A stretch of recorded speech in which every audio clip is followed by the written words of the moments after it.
helping us to develop a blueprint for a thriving life science ecosystem based upon cooperation, communication, and shared goals. Before I bring Dina up, I'd like to recognize a few people in the audience today.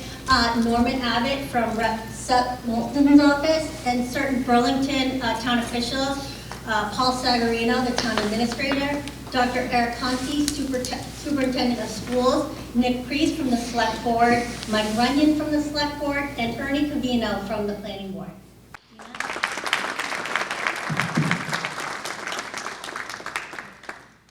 Good morning, and thank you for inviting me to be a part of this. I am thrilled. We have two panelists here today. Representing the government panel, we have Secretary Mike Keneally, who is the Secretary of Housing and Economic Development in Governor Baker's administration.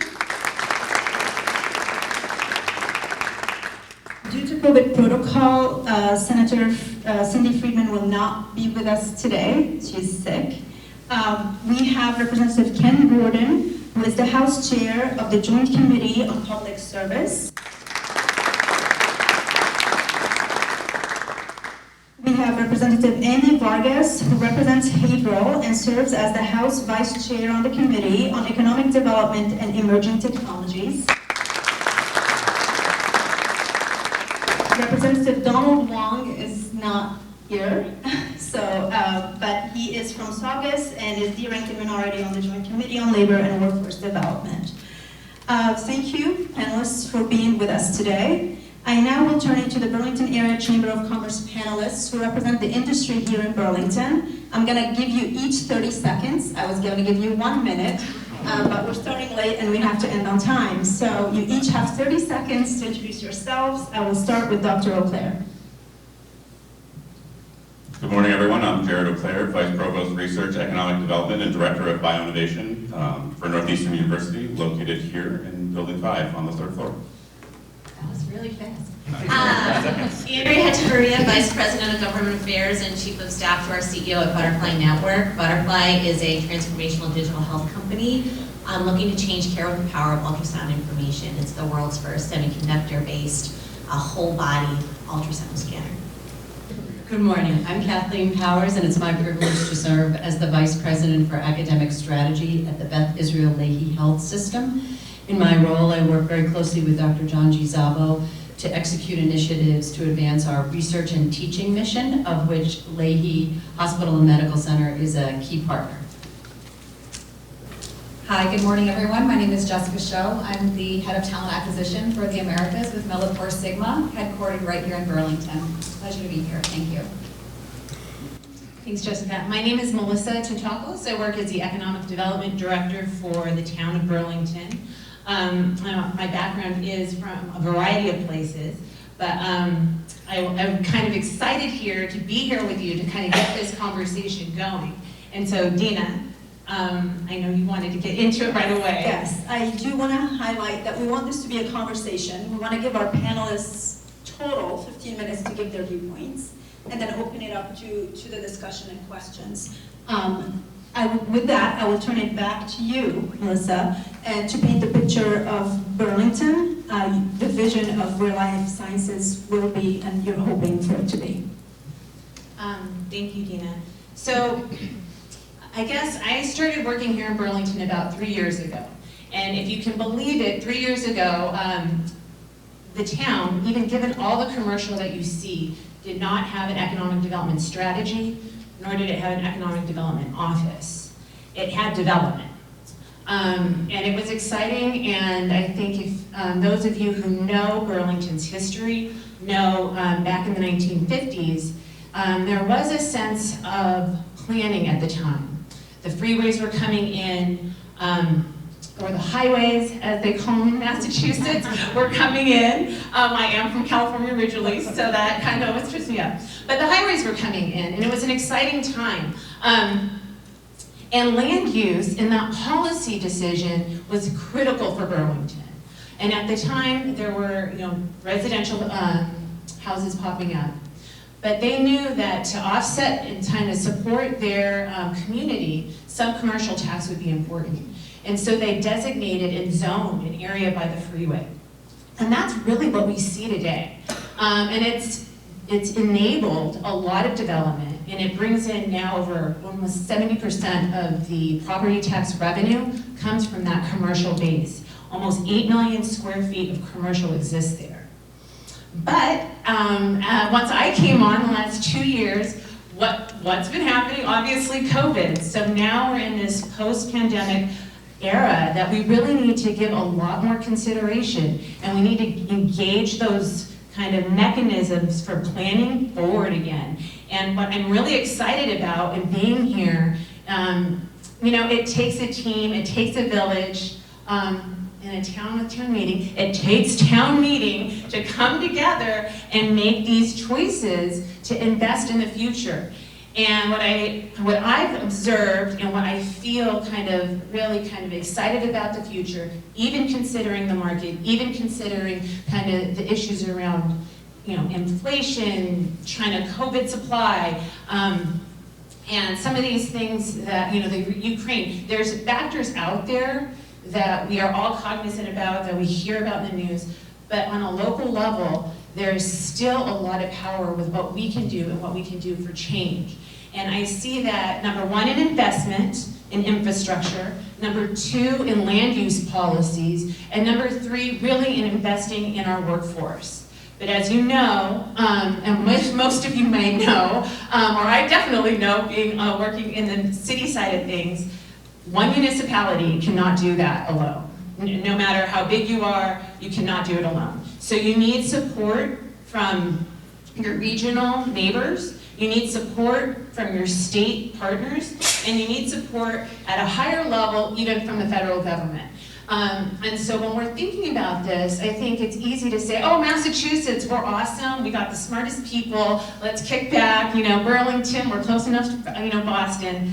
But that kind of complacency and almost kind of, it's like a little bit like a confidence that's too much.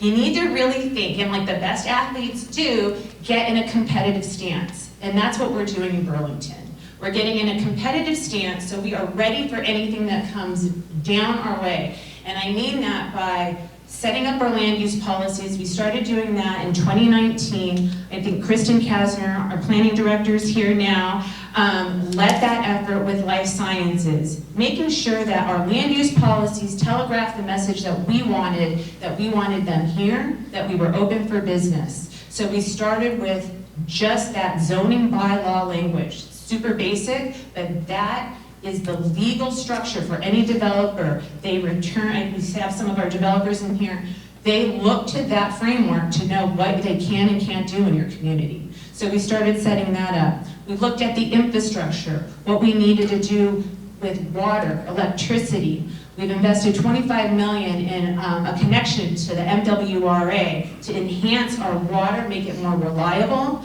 and, looking to the future, support new growth.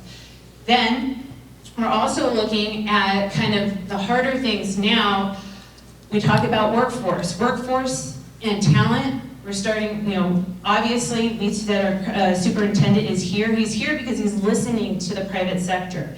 We need that pipeline from high school all the way up through college. We have Northeastern, UMass Lowell in town, and UMass Amherst, even here present today. And what's exciting is, you know, Massachusetts recognizes that, but we still need funding to do that. And the last thing I'll say before I stop. 30 seconds. Okay, last thing I'll say before I stop is that that excitement I talk about in the future and getting ready for that next stage is what we're doing now with mass development, and the Office of Energy and Environmental Affairs gave us funding to rethink the zoning in that area that I'm talking about, that we planned in the 50s and 60s.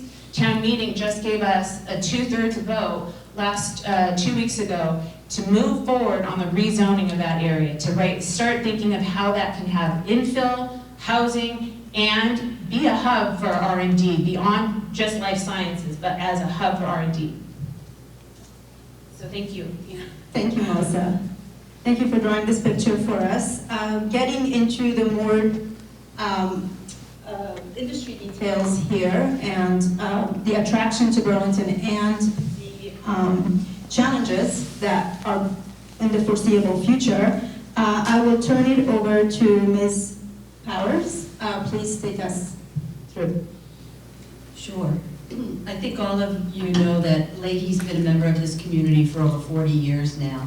And I like to joke because our family lives in Milton, and we've lived there now for, I think, 19 years, and we're still not considered a native of Milton. So I hope that Leahy has started to become a native of Burlington. So as you undoubtedly know, in addition to employing almost 6,000 people at Leahy, we provide outstanding patient care, and 50% of those patients come from the Burlington area. But Leahy Hospital and Medical Center offers opportunities for innovation and discovery in the life sciences, as well as trains many of our Commonwealth's next generation of caregivers and scientists. We have a very robust education program at Leahy.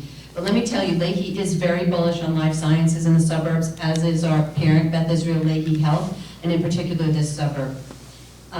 As a major employer in the area, we are not immune to the challenges of recruitment and retention that we're seeing across the Commonwealth.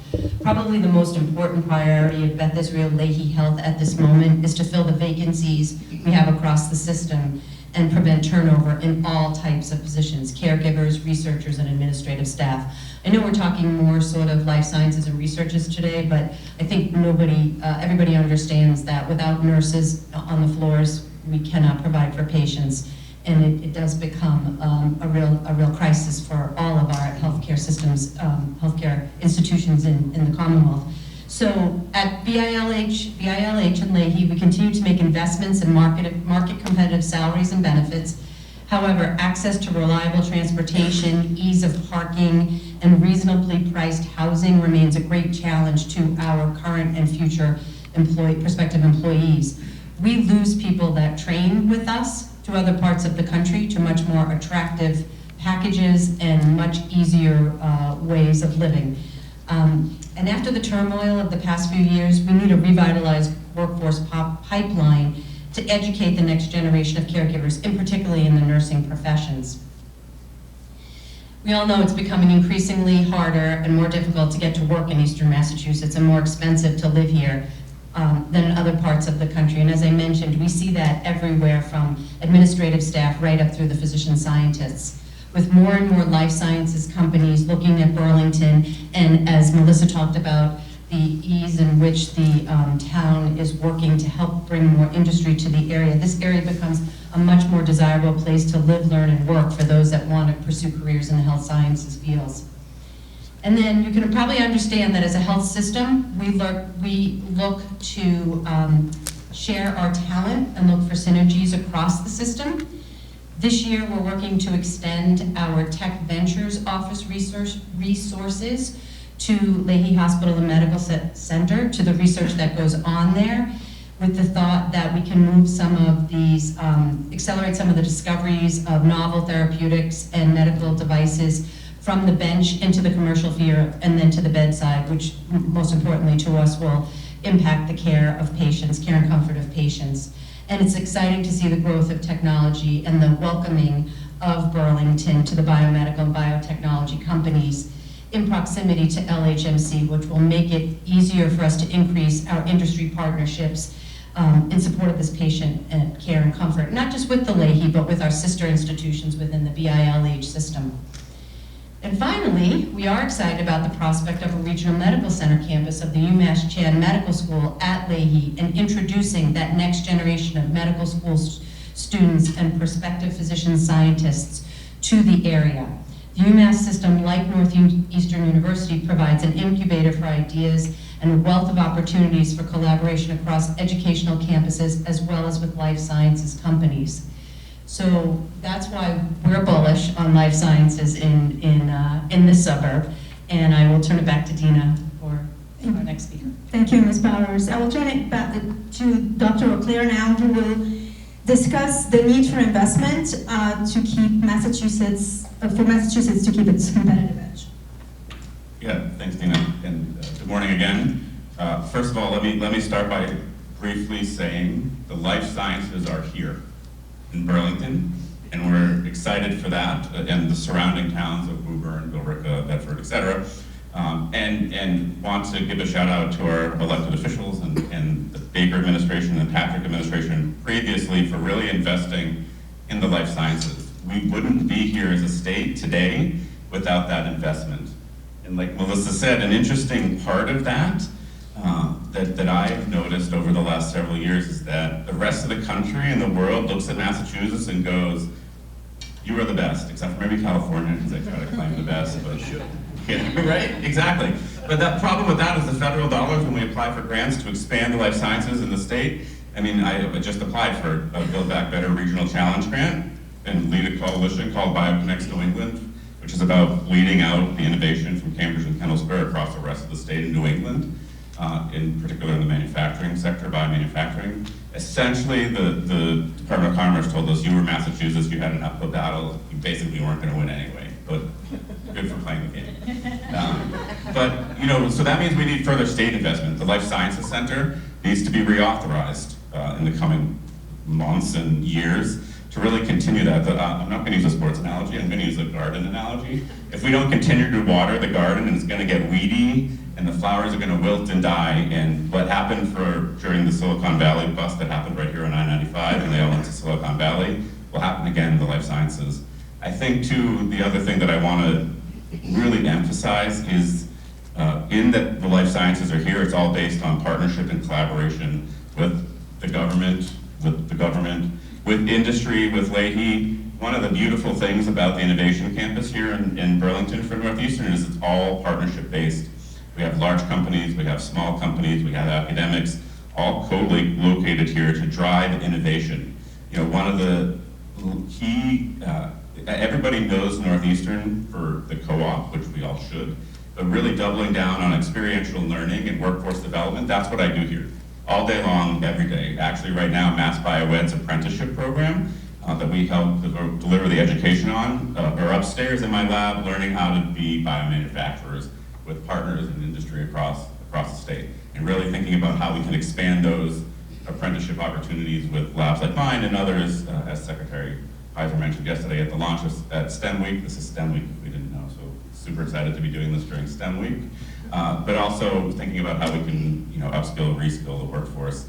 You know, Burlington also has, you know, Northeastern and R1 Research University right here in its midst, where my job is to bring workforce and research together and really promote the life sciences for those communities historically left behind. And I will die doing that, I promise. And we'll partner with all of you to do it. But also the Broad Institute is going to be moving in down the road, and another R1 or two R1 research universities if you want to count Harvard and MIT together there. So really, Burlington has arrived. Now it's time to hit the gas and the accelerator and drive the life sciences forward here with your partners like Northeastern and Leahy and Butterfly and Millipore Sigma in the town of Burlington and the state of Massachusetts in general. And I offer myself to all of you and all of you as a resource and here in my lab in Burlington and as a person to really push the life sciences in Massachusetts, because without continued investment, you know, we won't be talking about Massachusetts being the leader of the life sciences, but when Massachusetts was the leader in life sciences, and I refuse to let that happen on my watch.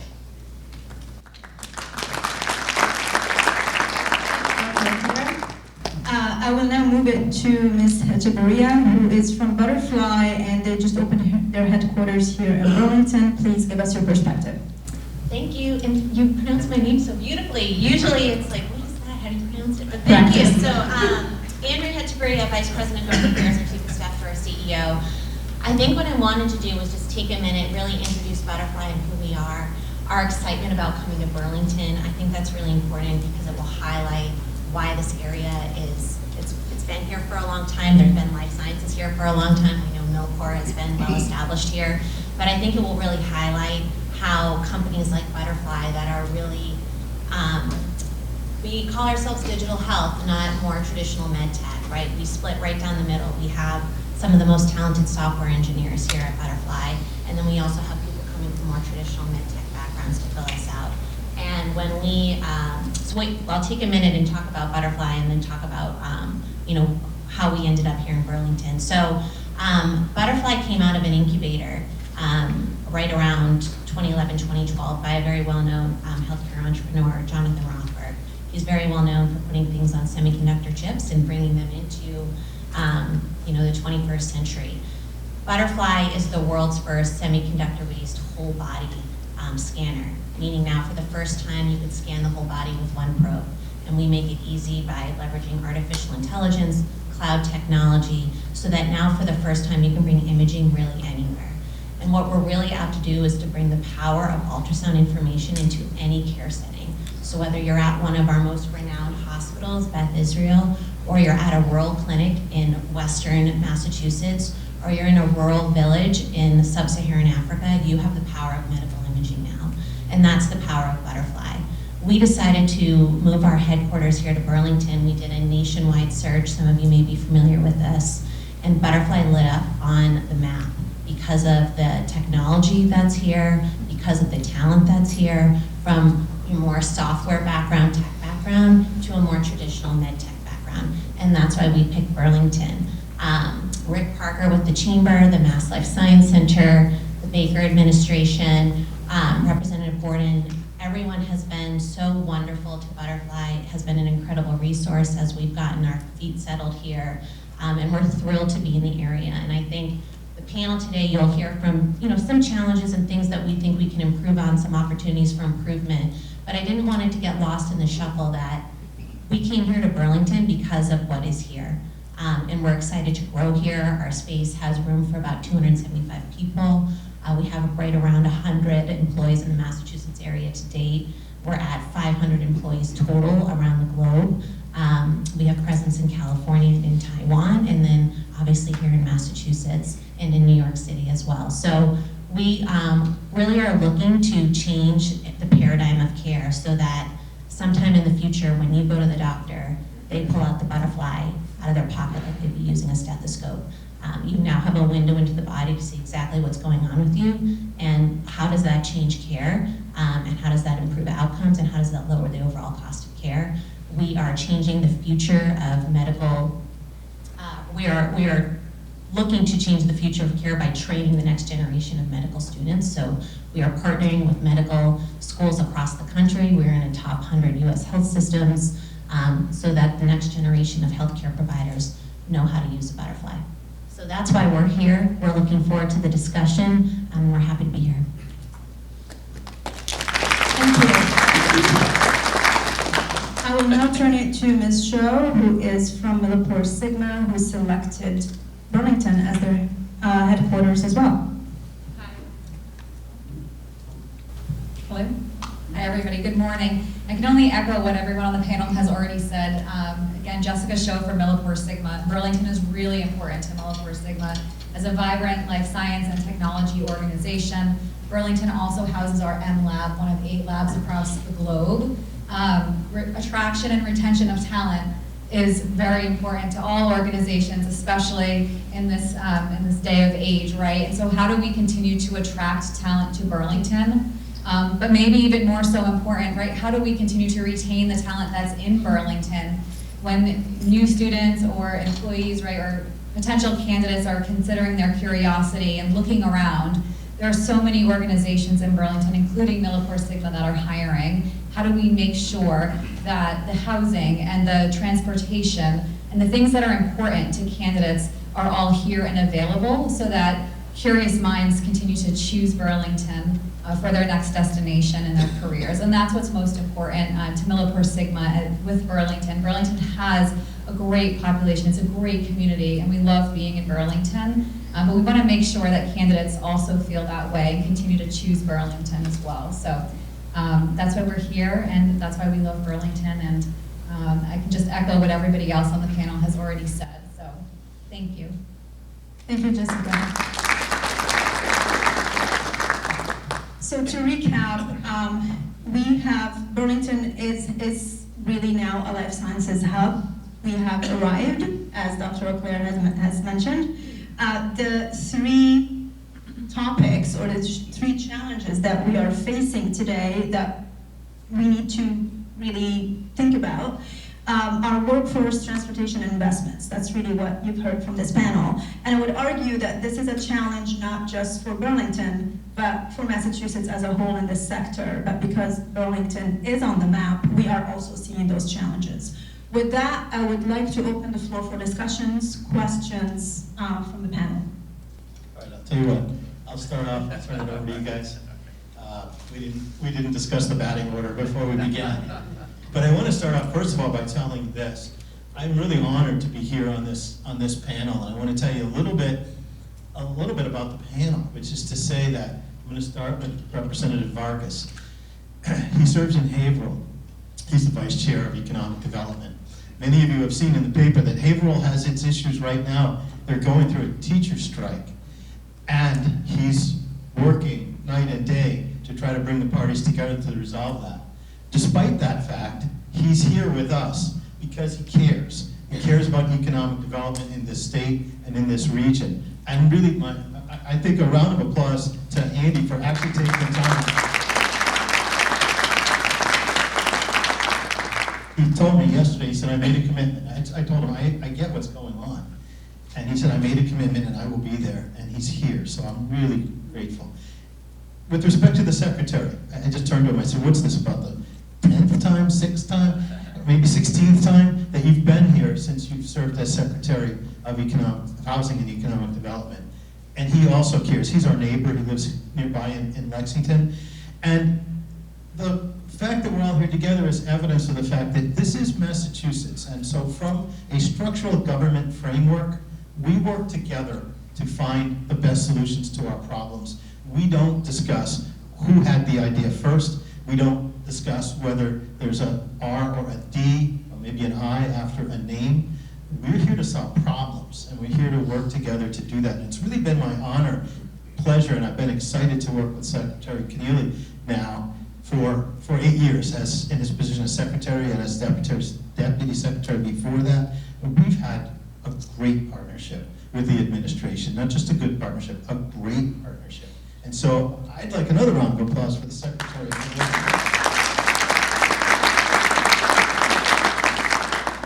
And these issues that we've discussed that have been raised, I mean, to some extent, these are the issues that we've heard about for some time. And we're continuing to address that.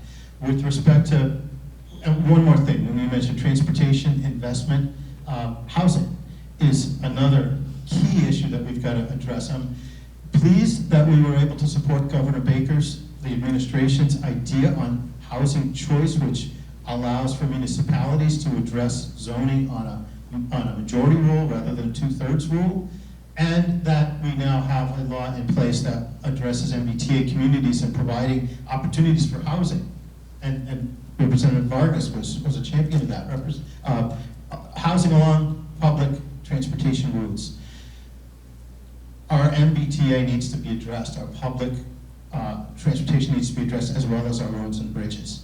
I don't want to go too far down the discussion of a ballot question coming up, but we need money, one way or the other. And one thing that we're challenged with in government is how to find money in a way that is least, I'll use the word taxing as kind of a pun, but least taxing on our residents. Is how can we do it in a way that does not interfere with people's lives as much as possible? Because we have an old system statewide. This is Massachusetts, and so one thing is, yes, from the point of view of the way we look at life sciences, we have a very young outlook because this is a very young industry, and we got right in on the ground floor, and that's very important. But with respect to transportation, we have one of the first subway systems in the nation, and we're not still using those same cars from 100 years ago, but we have old cars. And we have to decide at some point that the rolling stock and other technology is at a point where we've got to catch up to 2022 technology. And sometimes, like in when we compare our own family situations to a government, usually it doesn't work. But in this case, maybe at some level, sometimes you kind of have to just invest in the new technology. And I'm looking forward to what we're continuing to do in the future on transportation, because people have to get around. And without a functioning MBTA, without addressing our roads and bridges, we don't have the economy that we're talking about.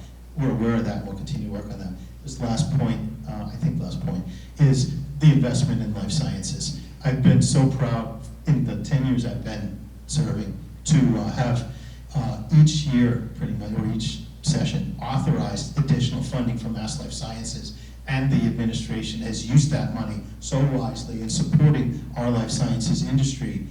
Another great partnership, but we'll continue to authorize that, because that seed money, that water, the money to pay for the water, to water that garden, as you said, we understand that if we stop doing that, then this life sciences economy will slow down, because we've got a lot of competition. So thank you for that.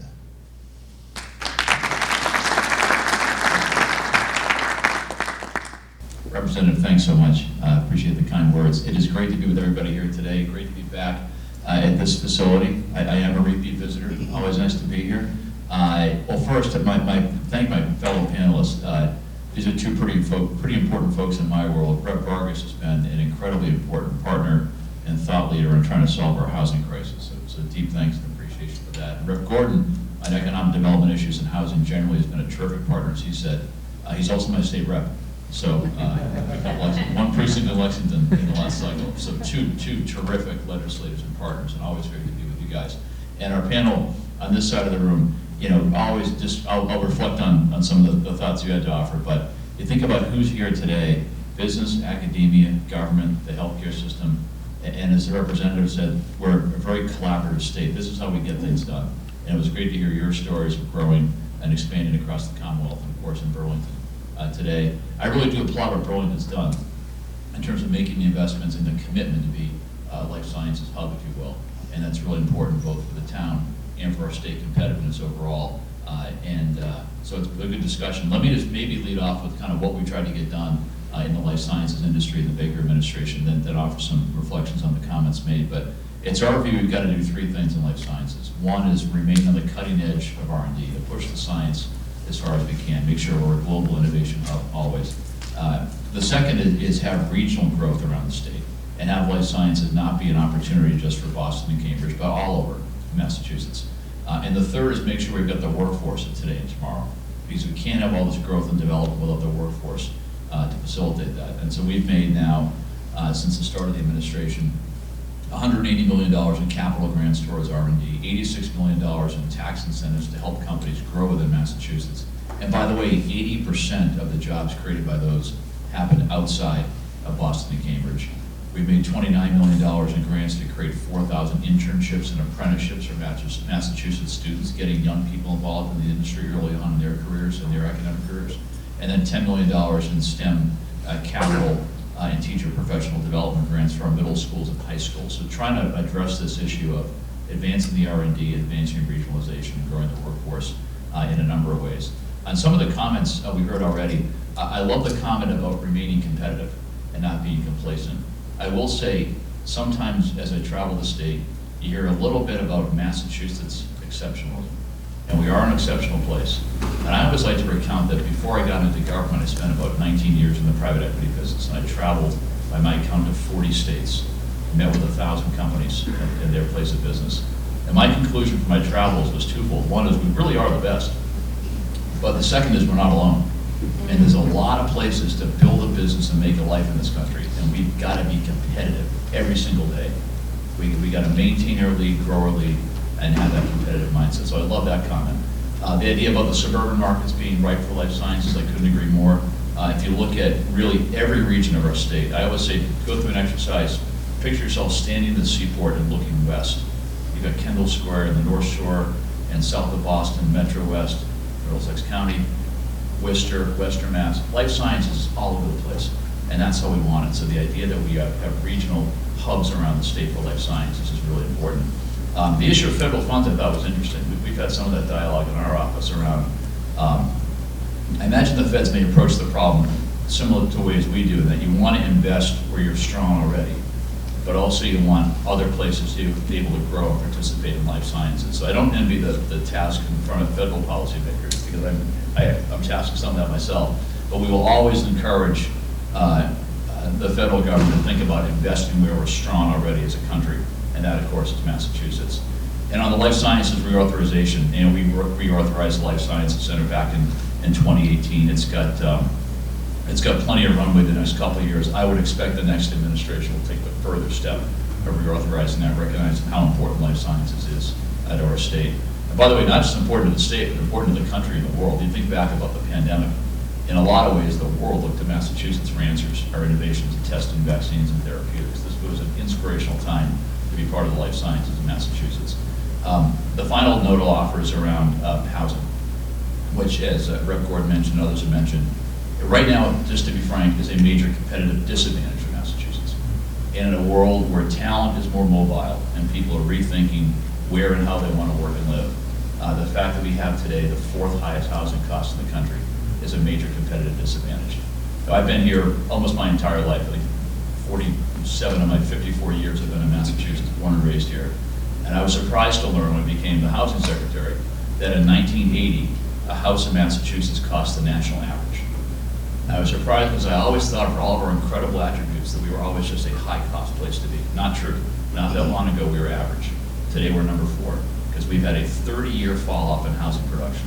And we've addressed this problem in a couple of different ways. One is through investments directly to create and preserve affordable housing, but also a very important zoning reform. And big thanks to these guys for helping us get it done around lowering the local approval threshold for rezonings and creating this mandate. It is a mandate that communities served by public transit are ones that are adjacent to ones that are have a district or multifamily housing to be created. We have to, as the governor says, get back in the housing production business. Housing is all about supply and demand. We need a lot more supply.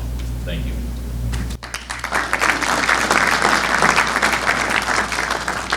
Thank you, and all comments spot on. I just want to start off by thanking Chair Gordon. We are so sick and tired of hearing of Burlington. I mean, he is just such a great advocate. How wonderful Burlington is. We're all jealous. But seriously, you have a tremendous advocate and champion right here, and we all think that an investment in life sciences is a no-brainer, right? But it doesn't just happen, right? It takes champions like Chairman Gordon to make it happen and to build coalitions. So thank you, Chairman Gordon, for your leadership. And Secretary Cornelia, has been amazing working with you and so refreshing to have a housing secretary that sees the importance and the urgency, most importantly, in our housing crisis. Sometimes when we pass legislation, we hope that the administration implements it to the full extent of the law, and boy, have they done that. Just tremendous kudos to you and your team, Secretary Cornelia. Thank you. I won't be repetitive. There's a term that I use that really is just plagiarism from the healthcare sector. The social determinants of health are also the social determinants of a healthy economy. Housing, transportation, the overall health of our workforce, food insecurity, these are all issues that affect the healthy economy.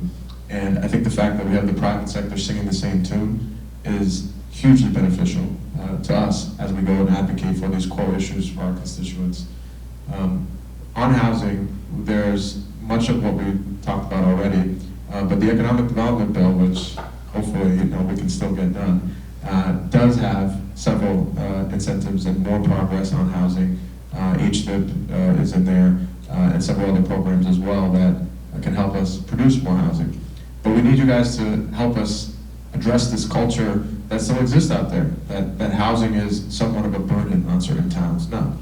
Housing is not just a responsibility, it's an incredible asset, and it's an incredible necessity for our competitive advantage. And you all can play a significant role in addressing that culture, creating a culture of producing more housing all across the state.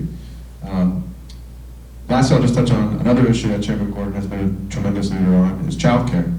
Right? I have a 7-month at home, and so selfishly this moved to the top of my list. Childcare is a mortgage. And we're not going to be able to compete and attract young talent if we're unable to get affordable childcare for our workforce. So I encourage the private sector to be a part of that conversation as well, whether that's through your own child care programs or tax credit programs that you can participate with. One of the things that I was surprised to learn about was that there was a federal tax credit for employers that provide child care for their employees. That's capped at a certain amount, but we've been exploring, is there a way for us as a state to offer somewhat of a match that then, the private sector can put up the rest of the money and essentially create a 50-50 split between the private sector and the federal and state government to provide child care for your employees. There's a lot that we can do. There's a lot of progress we have made. But as the Secretary mentioned, we are exceptional. But I think what would make us most exceptional is that don't stop striving to address all the incredible inequities that we have in the state, and that we strengthen all the incredible assets that we have. And one of the incredible assets is this community, this life sciences sector, and the partnerships that you're creating here. So thank you very much. We have a few minutes left. I would like to open it up for questions from the industry panelists as well as the audience. Any inputs, any questions? Hi, Ernie Cavino. I'm on the Burlington Planning Board, and lucky enough that in Burlington here, we've got a lot of residents who like to participate and are participating in some of these committees that have been talked about. Very active Transportation Committee and the Housing Partnership Committee. But what we're missing is our commercial industrial base participation there. And I know that might be a little difficult, but I would appreciate it if anybody interested would reach out. I know the committees, at least the ones I'm involved in, would be very happy to have some commercial participation. And most of those committees are now remote, some of them strictly remote, so you can sit at home after supper and talk to us. Thank you. Thank you. Yeah, George Katchen, GK Enterprises. Two things. One, it hasn't been mentioned at all, the Middlesex 3 Coalition, which has done a lot in terms of the cooperative nature, everything that, Ken, that you talked about. They help bring a lot of this together. The second thing is I wish Bob Buckley was here. He would bring up sewage capability or capacity, and that he points out continuously that is one thing that holds back new life sciences or any type of growth and housing. Any comments? It's not sexy. Who would like to take this one? Well, I'll take it briefly. First of all, Middlesex 3 has done terrific work. There's Stephanie back there. So big thanks to Middlesex 3. What's up? Oh, sorry. You guys hear me all right? There we go. Water and sewer, yes. I think we just made a grant in that regard. Or maybe I'm announcing one right now. We've been very happy to do our MassWorks program to support what is, in fact, while not exciting, a necessary part of the foundation of getting things done. So good comment. Oh, I was just going to add to that. So yeah, the state has supported the town on water infrastructure with MassWorks grants, and M3, as I think I mentioned that, if it wasn't a direct call out to Middlesex 3, when we say, you can't go it alone, it does take, a team, and Middlesex 3 has been part of that, and that's the Route 3 corridor, and the communities, so it's municipalities, as well as the corporate kind of entities and partners that we've had that have given this corridor a voice. And I think if you look at the area again, if you're in any other community that's being more competitive, Texas, North Carolina, and these places, Arizona, if you transplant this area out on the Boston kind of map, our greater Boston map, we are right in there. We are part of that geographically. So geographically, we're not that much different, and that's how we think of ourselves, because we might provide jobs, we might provide housing, but our neighbors do the same, and that whole connection works together. So we definitely are mindful of that, trying to go forward. Yes. I'm going to just jump in quickly. Many of you know that Burlington is hooked up to the MWRA. The pipe is being completed now, should be completed by the end of the year. In discussing that issue with John Sanchez and with the administration, what's been really heartening for me are the number of MassWorks grants that we have had to support hookup to water and hookup to sewer. We did receive $3.5 million at one point to do that. And talking to John Sanchez, and he just reminded me, there was another $1 million too from the state. The state is, the administration is, with our support, continuing to address the needs of here in Burlington, because, as the Secretary said, this is an engine that drives the economy, that provides the needs for so many people all around the state, and so we are continuing to pay attention to these areas. Thank Thank you. Ms. Echeverria, you're the last in line. I don't have a question, just I think kind of a closing comment. One, I really appreciate your time today. I know you have a lot of things on your schedule, so appreciate your coming in. And I think it's a testament to the power of just local government, right? Being able to have these conversations. And I think the only comment really from Butterfly is we didn't have some of these challenges or things that other people have brought up. But I think our ask is, to really keep Burlington at the forefront of your mind when things are being discussed at the State House. I think what's wonderful about Butterfly and some of the other companies that are coming in is that they're really vibrant young workforces, right? And they're looking for areas where they can come, live, work, and play. And there's a lot of that in Burlington, right? And right from where Butterfly is in the district there. And so I say it often that you're gonna see our people, we're out walking around, we're enjoying the restaurants, we're enjoying the life around where we work. And so really think about that as you go through next planning phases or whatever comes out, infrastructure bills, things that you could work in partnership and in tandem with the federal government. I think, know that you have people here who really wanna invest in the community and be here. So thank you for your time. Thank you. I will now turn it to Mr. Parker to close us out. Thank you, Dina. One last time, how about a big round of applause for our panelists today?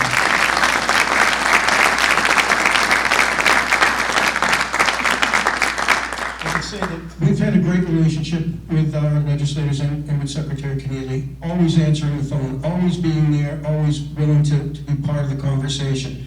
We want to keep that going. And as you see our companies here today, there's large and small, but there are a number of small businesses in the restaurant and hospitality industry that really makes Burlington one of those attractive places that rely on that daytime population. It takes planning. We've got to keep that train moving, and I don't mean to use the word train because we're going to count on some buses through the MBTA to be running here. But as Andrea mentioned, when they did a search for their next location, Burlington lit up on the map. We need to make sure going forward that Burlington continues to light up on the map and that companies continue to want to come to Burlington, the Burlington area. We take great pride in getting people out on time, and I think that will conclude us for today. Thank you all for coming, and thanks for starting the discussion.